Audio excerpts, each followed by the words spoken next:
So they threw multiple punches at me. They broke my camera by hitting that. So I was on the ground at that point. I tried to swing, I missed. I saw the opportunity to get up and get away. And that's when I went over to the police officers, which I thought, maybe they'd help me. But no, instead they threw me in handcuffs. This is going to backfire on them tremendously. It already is, okay? People knew that something out here stunk and that it was corrupt and that the police they take the side of the violent criminals that are here every single day, assaulting ICE officers, assaulting journalists. And then a reporter comes and, tries to embed deep within the chaos that's going in out here, and he's the one that gets arrested? Well, if you thought the situation we've been covering in Portland could not get any worse, it has. If you still don't agree with me that President Trump should fully invoke the Insurrection Act against this city, because it's not just about violence, it's about the fact that the local and state government are not only abetting, they're actively sponsoring and endorsing the Antifa violence against the federal government, and what else do you want to call that? Then today's video might change your mind. Because breaking news, last night Portland police have finally made one single arrest outside of that ICE facility, except as you could probably guess, it was not of a violent Antifa member, it was of a conservative journalist by the name of Nick Sortor, who by all accounts does appear to have been defending himself. And by the way, I'd like to point out that even if he wasn't, even if you want to make the argument that some type of Portland law was broken, which I don't believe to be the case, but even if that's the case, I would further point out that the Portland police have already set up an established no-go zone outside of this ICE facility. They don't do anything. They will not respond to even 911 calls of brazen assaults. But for once, they actually chose to arrest someone. What is that all about? Who, by the way, Antifa was actively attacking in the process, and not a single one of those Antifa members were arrested? Well, this is exactly what the anarcho-tyranny I've been describing looks like. Which is, yes, outside of a place like Chaz in Seattle back in the day, it is technically an anarchy. It is technically a no-go zone for the police, but only for the violent left-wingers. Do you understand? Because now if the left-wingers get violent against someone, but that person tries to defend themselves, then the police will step in. Then you'll actually see a twisted sense of law and order. And why is that? What is the only one single way we can interpret that? The police are on the side of the violent anarchists and communists and terrorists who are going out and doing that stuff. And again, that's why I say, it's not just that there's riots in Portland, it's that there is state-sponsored riots in Portland, and the fact that they continue to allow this to happen, and some type of action is not taken against the local leaders and state politicians in Oregon, again, leads me to say, invoke the Insurrection Act. That is what is going on here. They're actively sponsoring violence against the federal government. What else do you want to call it? How are we supposed to interpret what is happening here? But all of that said, in today's video, I want to tell you this full story about Nick Sortor. I further want to say that I think everyone out there should support not just Nick, but also Katie Davis Court and all of these brave conservative journalists who choose to go on the ground in these situations, dealing with Antifa riots. Some people might say, oh, why do they even do that? It's so dangerous. Well, yes, it's dangerous, but someone has to do it because there has to be coverage and a national spotlight shined on, the left-wing violence in these cities. Imagine if we just allowed the mainstream media to cover it. They just say peaceful protest, not even go on the ground to see it, and that's it. And that's what the rest of America would think about Portland, Oregon.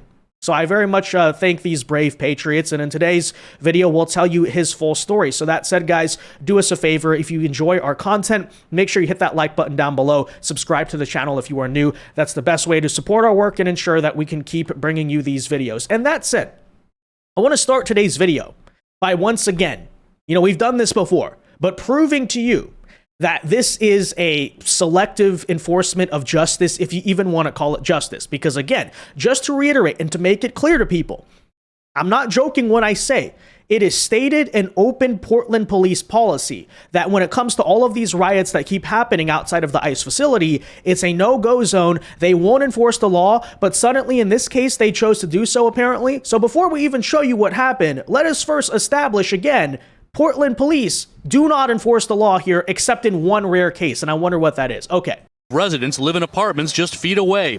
They routinely call police about the noise and crime. calling about the protesters. They've cornered 2 women out here. They need help. Please send the cops. But the cops did not come. Residents on their own. Turn that down! It's midnight! We the people need sleep! This week, protesters brought what looked like a guillotine. Some confrontations end with residents getting assaulted. First a bullhorn, then a fist. No arrest was made despite the injuries. On this night in late June, federal police used tear gas and flashbangs. Again, no Portland police in sight.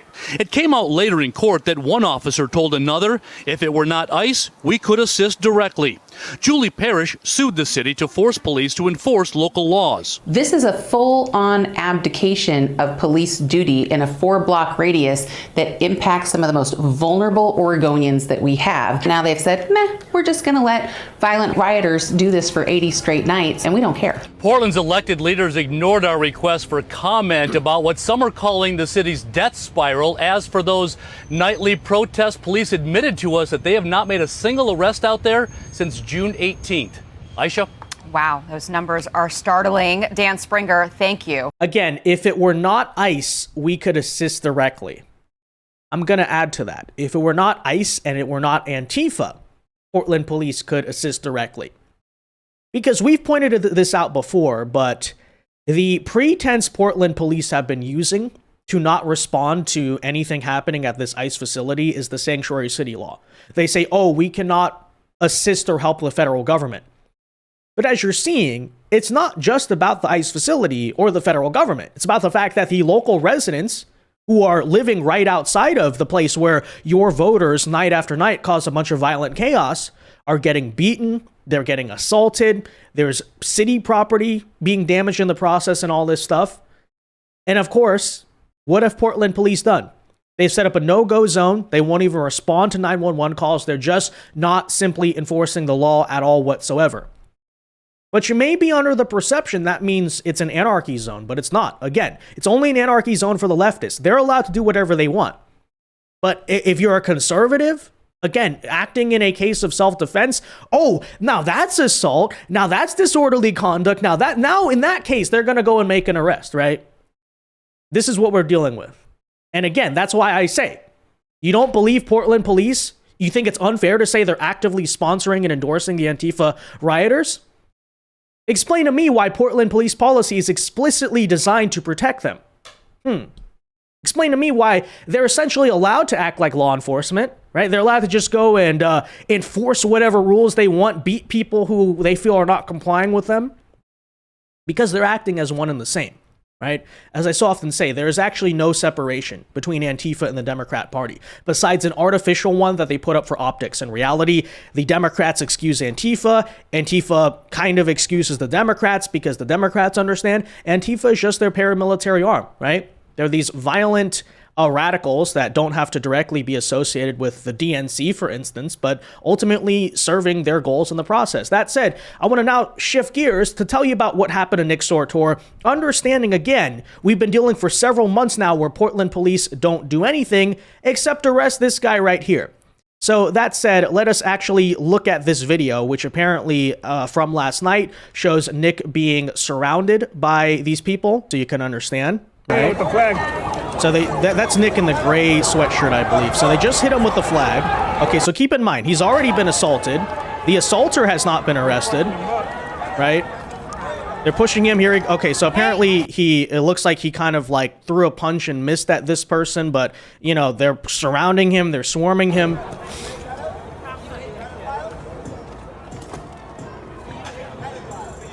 Mark's a veteran, he's got it. And here they are trying to block him again. He ends up walking around.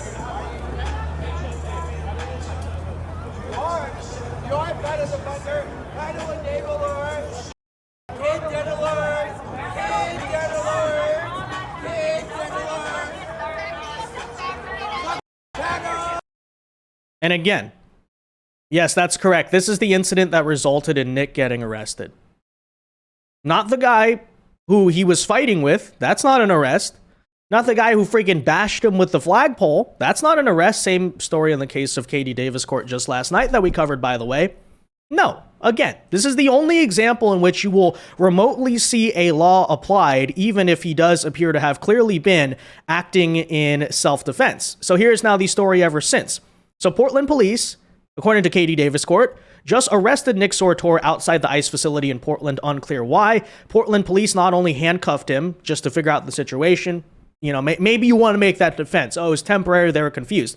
No, Portland police indeed did take him to jail. Here is the video of, by the way, the one and only time where Portland law enforcement are making a single arrest.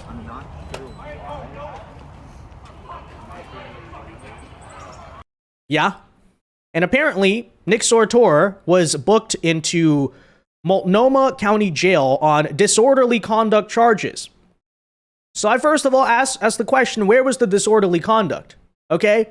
These are people beating him with a flagpole, assaulting him, swarming him, surrounding him, but he's the one who's committing disorderly conduct. Why exactly? What exactly is a disorderly conduct?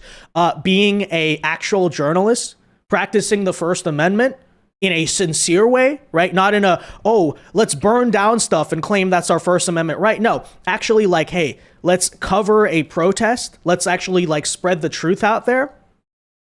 That's, again, disorderly conduct. And I've long made the case, right? I keep saying this. Again, the city of Portland is engaged in insurrection against the federal government. This is a very real and serious thing. But that's yet another example of it. Because what I've been trying to point out to people is that if you're not going to protect actual journalists and you're going to side with the violent rioters and communists and anarchists who are assaulting the journalists, then there is no First Amendment protection in Portland. What do we mean by that? Well, on a basic level, in order to have the First Amendment, in order to truly have free speech, you need some level of state-sponsored guarantee of safety for your speech. At the very least, if people assault you or attack you or commit violence over your free speech rights being practiced, then the state at least has to have a policy of, hey, we're going to make a remote attempt to actually throw that person in jail or prosecute them. And as we covered in yesterday's video, in repeated cases where these journalists are assaulted by Antifa, the Portland police do not even try, right? They just basically allowed it to happen again. So in that process, you're violating the First Amendment. The state is actively doing that, right? So a lot of people think the only way in which government can crack down on free speech is by knocking on your door, stealing your printing press, and throwing you in jail using government agents. But I would argue that's not the only component of it. If you have a law and a policy in place, which basically says if private citizens who really are acting on your behalf, but still, if they assault you or intimidate you or attack you for your free speech, we're just going to let that happen. We're not going to enforce the law. Then in the process, you're still not protecting the First Amendment. Understand what I'm saying? And this even goes one step further, right? Because if you're a journalist and something happens and, you know, there's an incident like this that goes down outside of the Portland ICE facility, then what happens? You're the one who is charged with disorderly conduct, not the people who are freaking beating on you, right? And Nick was held apparently in jail overnight and was expected to be released from custody around 8 a.m., right? So literally faced more severe consequences than the Antifa people who are like bashing with flagpoles and all of this chaos, right? According to Bill Malugan, he just spoke on the phone with Nick Sortor after he was released from custody. He tells me he's been charged with disorderly conduct. So they're still trying to press the charges here. I asked what happened. And you kind of saw in that video, but this clarifies what the true story here, right? He says he was getting video of protesters being maced by federal agents, which was embarrassing video for them as they were crying, etc. So again, using his First Amendment right to videograph a significant event, right? Whether that's a protest, whether that's a riot, and very often the story you see is that Antifa tries to harass and chase and assault people who actually film them because they don't want to be on camera. Why? Well, again, I've been to many protests in my life. Most cases, people want to be on camera because they want their cause to be represented. Hey, get my sign on camera. Make sure people see what's going on.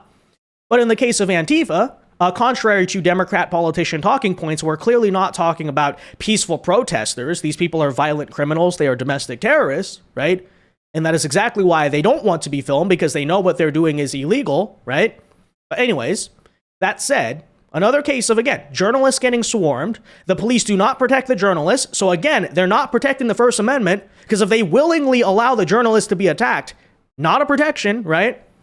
He then says they surrounded him and swarmed him, pushed him down onto a flower bed, which apparently happened before that video you just saw. So they pushed him onto the ground. Someone threw a punch, which was grainy, but that does appear to be what happened, right? And Nick says he swung back and missed. So he didn't even actually hit the Antifa back. He missed with the punch, then disengaged and walked over to a group of Portland PD. Again, we saw that all happen on video.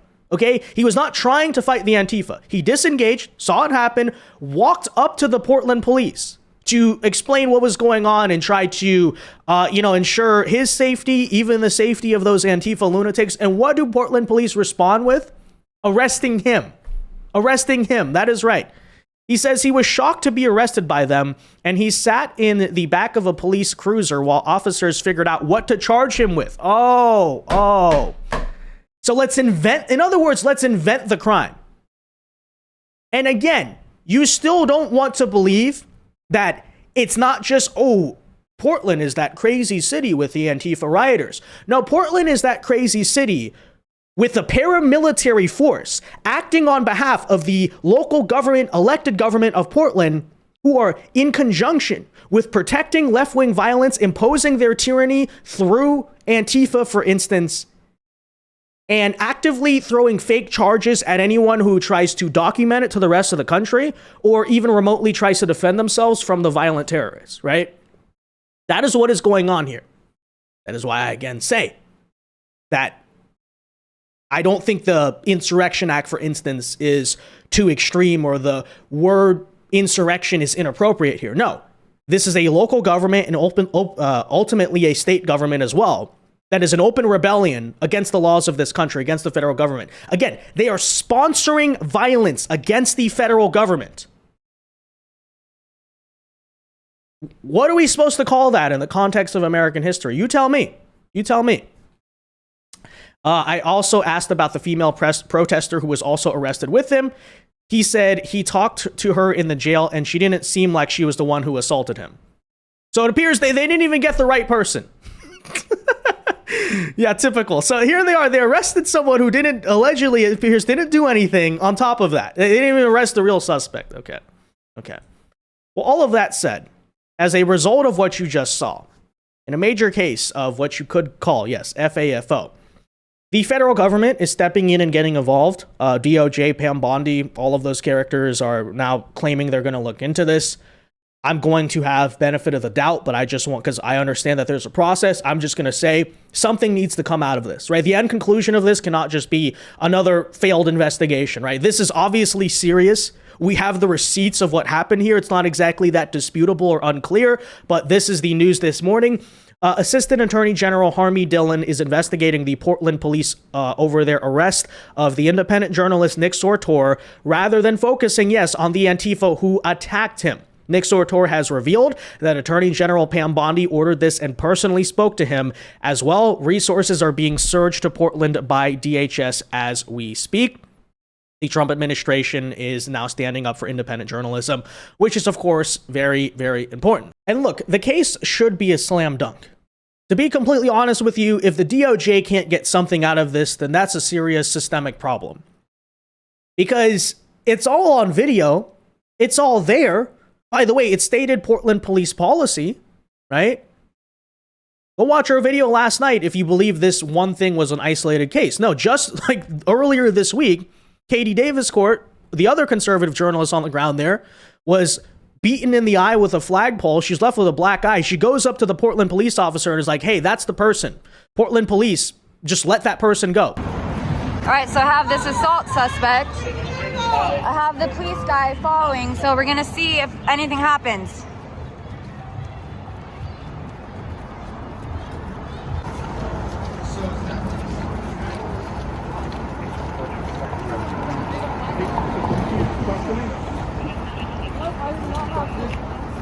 Do not touch me! Yes, JanSport backpack. Do not touch me. That one. Do not touch me. Her. Do not touch me. No, I'm not. I am not. I just said that you are. Stop. I'm underage. Do not touch her. Do not touch her. Do not touch me. I am underage.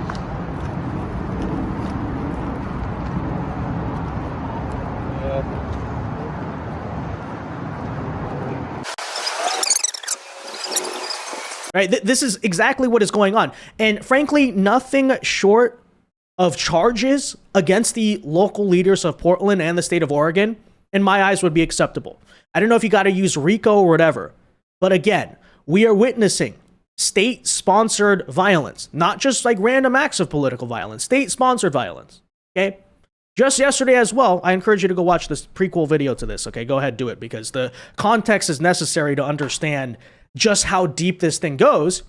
We were showing you Portland City Council members, okay, sitting members on that city council, teaching people how to like play with facial recognition so that they could avoid detection by federal authorities while they go out and break the law and commit terrorist acts. Like, they were literally doing that. They're teaching people how to commit terrorism, commit violence, and then evade the federal government. This is a sitting member of the Portland government. But I'm going too far by using the term insurrection. That's exactly what they're doing. Okay? And if they want to prove me wrong, how about arrest a single Antifa member? Oh, you won't do it. You won't do it because obviously, right? How could you arrest people who are, you know, following your laws and enforcing your laws, right? In your eyes, they're no different than the Portland police officers themselves because, again, they are directly acting here in coordination. So you tell me what the solution is to that. I think to me, it's pretty obvious. But all of that said, guys, let me know your thoughts on this in the comment section down below. Be sure to leave a like on this video, subscribe to the channel if you are new. And until next time, God bless and peace.